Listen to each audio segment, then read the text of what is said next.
வணக்கம் நண்பர்களே. ஸோ இன்றைக்கி நம்ம பார்க்கக்கூடிய முக்கியமான தகவல் என்ன அப்படின்னு கேட்டிங்கன்னா, புதுசாக டிஜிபி அவர்கள் வந்து பார்த்திங்கன்னா பொறுப்பேற்றிருக்காரு. மகேஷ்குமார் அகர்வால் அப்படிங்கிற மாதிரி ஒருத்தர் வந்து பொறுப்பேற்றிருக்காரு. கிட்டத்தட்ட ஒரு 7-8 மாதமாகவே தமிழகத்துக்கு டிஜிபி இல்லை, பொறுப்பு டிஜிபி போட்டிருந்தாங்க. ஸோ அதுக்கப்புறம் வந்து பார்த்திங்கன்னா சம் இஷ்யூவால் இப்போ தான் வந்து பார்த்திங்கன்னா டிஜிபி போட்டிருக்காங்க மகேஷ்குமார் அகர்வால். ஸோ அவர் வந்து பார்த்திங்கன்னா பொறுப்பேற்ற அடுத்த நொடியே தலைமைச் செயலகத்தில் வந்து பார்த்திங்கன்னா டோர் க்ளோஸ்டு மீட்டிங் நடந்திருக்கு. 1 hour வந்து பார்த்திங்கன்னா இந்த மீட்டிங் நடந்திருக்கு. பொதுவாகவே யார் பதவி ஏற்றாலும் இந்த மீட்டிங் நடக்கும். பட் ஆனால் தளபதி விஜய் அவர்கள் பொறுப்பேற்ற பிறகு இந்த மீட்டிங் நடக்கிறது ரொம்பவே சுவாரஸ்யமாக பார்க்கப்படுது அப்படின்னே சொல்லலாம். இந்த டோர் க்ளோஸ் மீட்டிங்கில் வந்து பார்த்திங்கன்னா ரொம்ப முக்கியமானவங்க தான் கலந்துக்கிட்டாங்க அப்படிங்கிற மாதிரி சொல்கிறாங்க. சட்டத்துறை அமைச்சர் சிடிஆர் நிர்மல்குமார் கலந்துக்கிட்டதா ஒரு சில தகவல் வெளியாயிருக்கு. ஸோ இதில் வந்து பார்த்திங்கன்னா இன்னொரு முக்கியமான விஷயம் என்னென்னா 3 அசைன்மெண்ட் வந்து கொடுத்துருக்காங்க. அதாவது 3 விஷயத்தை பற்றி பேசியிருக்காங்கன்னு சொல்லலாமே. அது என்னென்ன அப்படிங்கிறத பற்றி தான் இந்த வீடியோவில் நம்ம முழுசாக பார்க்க போகிறோம். அதுக்கு முன்னாடி நம்ம சேனல் இன்னும் சப்ஸ்கிரைப் பண்ணலன்னா மறக்காமல் சப்ஸ்கிரைப் பண்ணிக்கோங்க. அப்படி அந்த பெல் பட்டனையும் ப்ரெஸ் பண்ணிக்கோங்க. சரி, ஓகே. ஃபஸ்ட்டு வந்து பார்த்தீங்கன்னா சட்டம் ஒழுங்கு வந்து ஆல்ரெடி ரொம்ப மோசமாக இருந்தது திமுக ஆட்சியில் அப்படிங்கிற மாதிரி சொல்லி தான் விஜய் அவர்கள் ஆட்சியவே பிடிச்சாரு. இப்போ விஜய் அவர்கள் ஆட்சி பிடிச்ச பாட்டி இந்த 1 மாத காலங்களில் ஒரு சில இடங்களில் நிறைய பிரச்சனைகள் இருந்தது, சட்ட ஒழுங்கு பிரச்சனையே இருந்தது. இதை வந்து பார்த்திங்கன்னா திமுக இப்போ ரொம்பவே விமர்சனம் பண்ணிட்டு இருக்காங்க அப்படின்னே சொல்லலாங்க. கண்டிப்பாக எதிர்கட்சி அப்படின்னா அவங்க விமர்சனம் பண்ண தான் செய்வாங்க. பட் தளபதி விஜய் அவர்கள் இதை எப்படி ஹேண்டில் பண்ணுவார், உடனே வந்து பார்த்திங்கன்னா பொறுப்பு டிஜிபி போட்டதெல்லாம் வந்து பார்த்திங்கன்னா ரொம்பவே சுவாரஸ்யமான ஒரு விஷயம் தான்.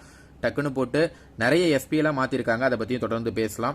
ஸோ இப்போ வந்து பார்த்திங்கன்னா சட்ட ஒழுங்கு பிரச்சனையை வந்து ரொம்பவே பேசியிருக்காங்க. எந்த இடத்துலையும் பாகுபாடு காட்டக்கூடாது, கண்டிப்பாக வந்து பார்த்திங்கன்னா சட்டம் ஒழுங்கு ரொம்ப சிறப்பாக இருக்கணும்.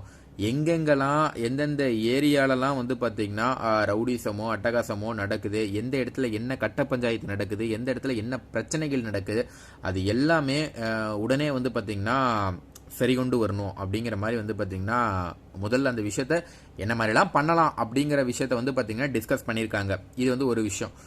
ரெண்டாவது வந்து பார்த்திங்கன்னா அந்த சட்ட ஒழுங்கு பிரச்சனைக்கு முக்கிய காரணம் அந்த போதைப்பொருள். ஸோ அதையும் வந்து அவங்க வந்து பார்த்திங்கன்னா விடுறதா இல்லைங்க. இதுவும் ஆரம்பத்திலே சொல்லியிருந்தார் விஜய் அவர்கள். இதை வாக்குறுதி கொடுத்து தான் ஆட்சிக்கே வந்தார். கண்டிப்பாக இந்த இடத்துலையும் வந்து பார்த்திங்கன்னா என்ன சொல்கிறாங்க அப்படின்னா, போதைப்பொருள் எங்குமே இருக்கக்கூடாது, போதைப்பொருள் எங்கேருந்து வருது, யார் யாரெல்லாம் வச்சுருக்காங்க, முதல்ல யாரெல்லாம் விற்கிறவங்கள பிடிச்சி ஜெயிலில் போட்டால் தான் அவங்களால திரும்ப வந்து பார்த்திங்கன்னா வேற ஒரு சிலர் வந்து விற்க மாட்டாங்க அப்படிங்கிற மாதிரிலாம் வந்து பார்த்திங்கன்னா நிறைய தகவல் வந்து டிஸ்கஸ் பண்ணியிருக்காங்க. இதனால் ஏற்படக்கூடிய விளைவுகள் பிரச்சனைகள் நிறைய. இப்போ இந்த ஒயின் ஷாப்லேயே வந்து பார்த்திங்கன்னா 10 மணிக்கு மேலே சரக்கு விற்கிறது, சந்து கடை வச்சு விற்கிறது, இந்த மாதிரி விஷயங்கள்லாம் நிறையவே வந்து பண்ணிகிட்டு இருக்காங்க. யோசிக்கலாம், அவங்க ஒயின் ஷாப்பில் கவர்மெண்ட்டே விற்கிறாங்க, இவங்க சந்து கடையில் விற்கிறதுனால என்ன பிரச்சனை அப்படிங்கிற மாதிரி நிறைய பேர் கேட்குறாங்க. பட் என்ன பிரச்சனை அப்படின்னா ரொம்ப சிம்பிளான விஷயம் தாங்க. ஒயின் ஷாப்பில் 10 மணிக்கு மேலே க்ளோஸ் பண்ணிவிடுவாங்க. பட் சந்து கடையில் எனி டைம் ஓப்பனில் இருக்கும். திடீர்னு 12 மணிக்கு 1 மணிக்கு குடிச்சிட்டு கூட நிறைய பேர் பிரச்சனை பண்ணலாம். இந்த மாதிரி விஷயங்களும் நடக்குது. இதை கண்டிப்பாக தடுத்தாகணும் அப்படிங்கிற மாதிரியும் யோசிக்கிறாங்க. ஸோ இன்னொரு பக்கம் வந்து பார்த்திங்கன்னா ஒயின் ஷாப் ஊழியர்கள் அவங்க வந்து பார்த்திங்கன்னா ஆல்ரெடி நிறைய கடைகள் மூடினதுனால அவங்களுக்கான மாற்று வேலைகள் என்ன, அவங்க வந்து பார்த்திங்கன்னா எப்படி வேலைகள் என்ன அப்படிங்கிறதுலாம் பல விஷயங்கள் பல பிரச்சனைகள் போயிட்டுருக்கு. அதை பற்றி விவாதம் பண்ணியிருக்காங்க. ஸோ அந்த ஊழியர்களுக்கெல்லாம் வேறு கடையில் எப்படி வேலை கொடுக்கலாம் அப்படிங்கிற மாதிரியும் பேச்சுவார்த்தை போயிருக்கு. அது ஒரு பக்கம் போக இன்னொரு பிரச்சனை என்ன அப்படின்னு கேட்டிங்கன்னா, பாட்டிலுக்கு 10 ரூபா வாங்கிட்டு இருந்தாங்க அப்படிங்கிற மாதிரி சொல்லி அவங்க ஒரு சில கணக்கு வந்து இப்போ வாங்கக்கூடாது அப்படிங்கிற மாதிரி சொல்லியிருக்காங்க. பட் இருந்தாலும் ஒரு சில இடங்களில் வாங்கிட்டு தான் இருக்காங்க போல். ஸோ அதனால் வந்து பார்த்திங்கன்னா என்ன பிரச்சனைகள் ஏற்படுதுன்னா, அந்த கடைக்கார ஊழியர்கள்லாம் ஒரு சிலர் போராட்டம் பண்ணுறாங்க. மெயின்டெனன்ஸ் காசு இது தரதில்ல அது தரதில்ல, சம்பளம் இவ்வளோ தான் அப்படி இப்படி அப்படிங்கிற மாதிரி பல பேர் பல சிக்கல்கள் பல அவங்களுடைய குறைகளை சொல்லிகிட்டு இருக்காங்க. ஆக்சுவலாக நமக்கு தெரிஞ்சு ஒருத்தர் வந்து அவருடைய இதை சொல்லும் போது மேபி ஒரு நாளைக்கு ஏதோ 1000 ரூபா 2000 ரூபா கிடைக்கும் போல் ஒயின் ஷாப்பில் இந்த பாட்டிலுக்கு 10 ரூபா மேலே அவங்களுக்கு சும்மா ஊழியர்கள் வேலை செய்கிறவங்களுக்கு கிடைக்கும் போல் அவங்களுக்கு அந்த வருமானம் இனிமேல் கட் ஆகிடும் அப்படிங்கிற மாதிரி எதிர்பார்க்கப்படுது. பட் ஆனால் மேலே போகிற கமிஷனையும் கட் பண்ணிட்டாங்க. உண்மையாலுமே வந்து பாராட்டக்கூடிய ஒரு விஷயந்தான்.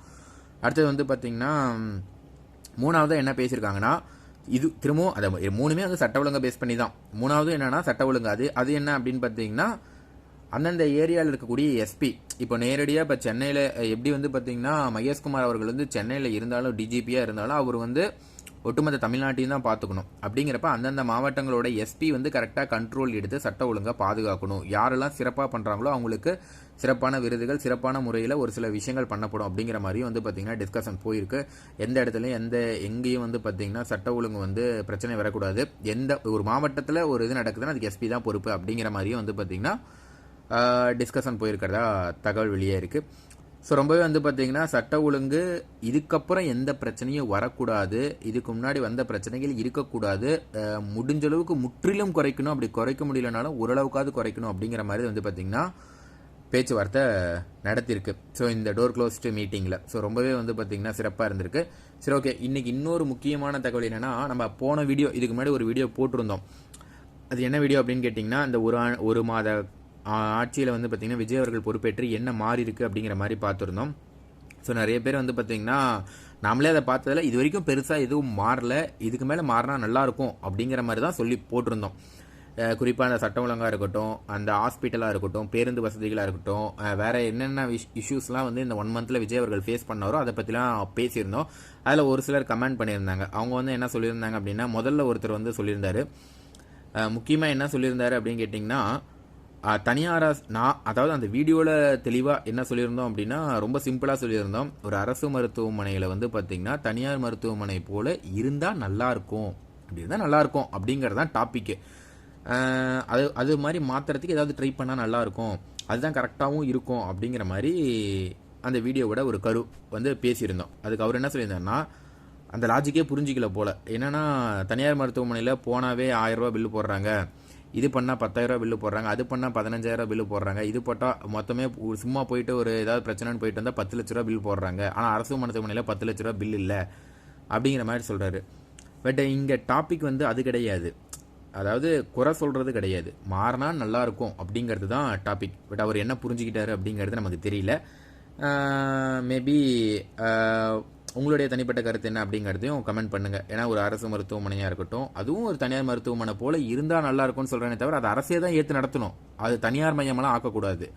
தெளிவாக ஒன்று புரிஞ்சுக்கோங்க. அதை நான் தனியாருக்கு விட்டுடுங்கிற மாதிரிலாம் சொல்லலை, அரசே நடத்தட்டும். பட் அதனுடைய அந்த செயல்பாடுகள்லாம் ரொம்ப பெர்ஃபெக்டாக இருந்தால் நல்லாயிருக்கும் அப்படிங்கிற மாதிரி சொல்கிறோம். ஸோ ரெண்டாவது, இன்னும் ஒரு சிலர் வந்து காசு வாங்கிட்டு பேசுகிறீங்களா அப்படிங்கிற மாதிரி சொல்லியிருந்தாங்க.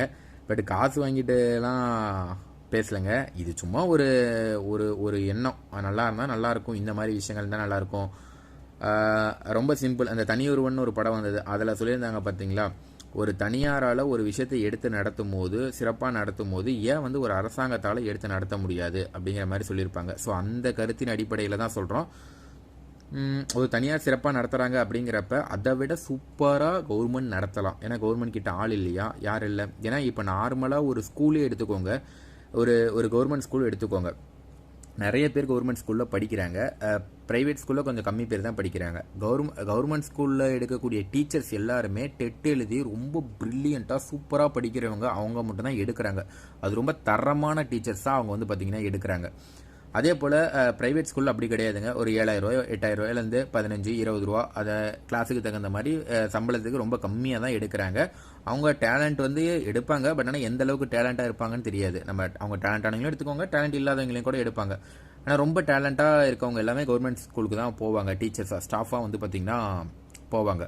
ஆனால் ஒரு தனியார் ஸ்கூலால் வந்து பார்த்திங்கன்னா நல்ல மார்க்கோ, நல்ல ஸ்கோரோ, நல்ல டிசிப்ளினோ கொண்டு வர முடியுது, ஏன் ப்ரைவேட் ஸ்கூலால் கொண்டு வர முடியல? அப்போது இது என்ன பிரச்சனை அப்படின்னு நம்ம பார்க்கும்போது நம்ம கண்ணுக்கு என்ன தெரியுது அப்படின்னு கேட்டிங்கன்னா, ப்ரைவேட் ஸ்கூலில் வந்து பார்த்திங்கன்னா அந்த மேனேஜ்மெண்ட் ரொம்ப ஸ்ட்ரிக்டாக இருப்பாங்க. இதை பண்ணணும், இதை பண்ணக்கூடாது, இதுதான் இருக்கணும், இப்படி இருக்கக்கூடாது அப்படிங்கிற மாதிரி பண்ணுவாங்க. பட் கவர்மெண்ட் ஸ்கூல்லையும் பேருக்கு ஸ்ட்ரிக்டாக இருக்கும், பட் என்ன நடக்கும், அவங்கவுங்க வந்து பார்த்திங்கன்னா சம்பளம் வாங்கிட்டு போனால் போதும் அப்படிங்கிற மாதிரி தான் எதிர்பார்ப்பாங்க. ஸோ இது ஒரு சின்ன டிஃப்ரென்ஸ் தான். ஸோ இதை வந்து கரெக்டாக மெயின்டைன் பண்ணி ஒரு ஸ்கோர் கொண்டு வந்தாவோ, இதெல்லாம் வந்து பார்த்திங்கன்னா ஒரு மாற்றம், நல்லா இருந்தால் நல்லாயிருக்கும் அப்படிங்கிற ஒரு சொல்கிற மாற்றம் தானே தவிர மற்றபடிலாம் எதுவும் கிடையாதுங்க. சரி, ஓகே. நீங்கள் என்ன நினைக்கிறீங்க, உங்களோட தனிப்பட்ட கருத்து என்ன? சட்டம் ஒழுங்கு இந்த கடந்த ஒரு மாத ஆட்சியில் வந்து விஜய் அவர்களோட ஆட்சி எப்படி இருந்தது, ஏதாவது மாற்றம் நடந்திருக்கா, இந்த விஷயங்கள்லாம் மாற்றம் ஆயிருக்குங்க, பரவாயில்ல, இல்லை இதுக்கு இன்னும் டைம் கொடுக்கலாம் அப்படிங்கிற மாதிரி நினைக்கிறீங்களா? உங்களோட தனிப்பட்ட கருத்து என்ன அப்படிங்கிறத கீழே கமெண்ட்டில் பதிவு பண்ணலாம். இந்த தகவல் உங்களுக்கு பிடிச்சிருந்துச்சுன்னா மறக்காமல் லைக் பண்ணுங்கள். இதே போல் பல தகவலை தெரிஞ்சுக்கொள்ள நம்ம சேனலில் உடனடியாக சப்ஸ்கிரைப் பண்ணுங்கள். தேங்க்யூ.